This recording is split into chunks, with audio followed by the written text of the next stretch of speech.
What's up friends, Andrew here. Welcome back to Joe Tutorial. In this video I'm going to show you how to add or change your address on your LinkedIn profile. Now guys, I'm currently doing this from my mobile, so if you're using an iPhone or Android device, it is super easy to do, so just follow me. All you have to do, click your profile in the upper right hand side, then tap your name. It's going to take you over to your profile.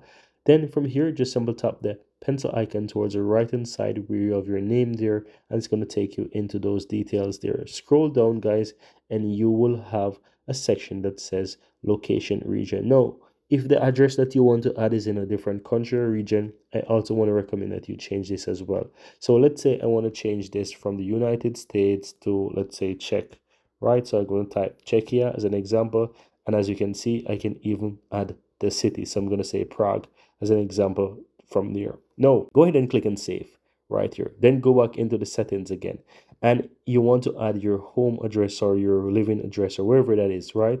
You can simply scroll down to the bottom here under that section, click and edit contact details. From here you will have a section that you can add your address as well. So from here you have a section for address. Simple type whatever you want. I'm going to add, for example, Prague again, or let's put a number, let's say Prague 16 as an example. Let's say that's the address, and yeah, basically add that in, add whatever you want to add there. And once you basically add it, I'm going to add something else as well because I know Prague very well. So I'm going to add, for example, the word Caroline, Prague, and let's say that is the address, right?